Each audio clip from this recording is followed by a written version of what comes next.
ரீசெண்டாக விஜய் நான் திருச்சியில் ரோட் ஷோ போகிறப்போ பப்ளிக்லேருந்து ஒருத்தர் இளநீ கொடுத்துருப்பாரு.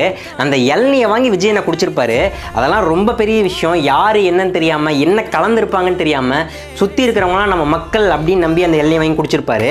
பட் அதெல்லாம் ஒரு பக்கம் இருக்கட்டும். இந்த இளநியை யாரெல்லாம் குடிக்கக்கூடாது, சும்மா இளநின்னு ஹைப் பண்ணிருப்பாங்க.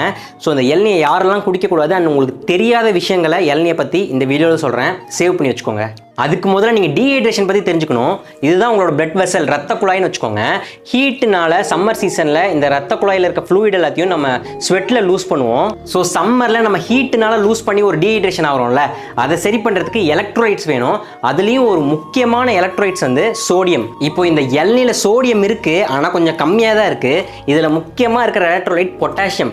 பொட்டாசியம் தான் செல்லுக்குள்ளே இருக்கிற ஹைட்ரேஷனை மெயின்டைன் பண்ணுறதுக்கு ரொம்ப முக்கியமான எலக்ட்ரோலைட். முன்னாடி சொன்ன மாதிரி பிளட் வெசலுக்குள்ள ஹைட்ரேஷன் மெயின்டைன் பண்ணுறதுக்கு முக்கியமானது சோடியம். இப்போ என்னடா சோடியம் பொட்டாசியம்ங்கிற குடிக்கலாமா குடிக்கக்கூடாதான்னு கேட்டிங்கன்னா, இந்த இளநியை நான் டெய்லியுமே குடிப்பேன். சம்மர் சீசன்ட்டுன்னு இல்லை, தண்ணியோட பெஸ்ட் ரீஹைட்ரேட்டிங் ஃப்ளூயிட்னா அது இளநீ தான். நீங்கள் டெய்லியுமே நார்மலாக ஹைட்ரேட் பண்ணுறதுக்கு இந்த இளநியை குடிச்சிக்கலாம். மைல்டு டீஹைட்ரேஷனுக்கு கூட இளநியை குடிச்சிக்கலாம். பட் எப்போ இளநியை குடிக்கக்கூடாதுன்னா, உங்களுக்கு சிவியர் டீஹைட்ரேஷன் வரப்போ, அதாவது நாக்கெல்லாம் வறண்டு கண்ணெல்லாம் உள்ள சொருகி மயக்கம் போகிற ஸ்டேஜுக்கு வருவீங்கல்ல, அப்போ கண்டிப்பாக இளநியை குடிக்கக்கூடாது. அப்போ பெஸ்ட் ரீஹைட்ரேட்டிங் ட்ரிங்க்னா ORS தான்.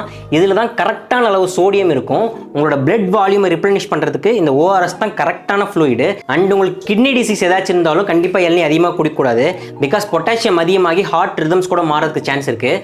மற்றபடி நீங்கள் என்ன ஃபாலோ பண்ணிவிட்டு விஜய் நான் மாதிரி டெய்லி இளநீ குடிச்சிக்கலாம்.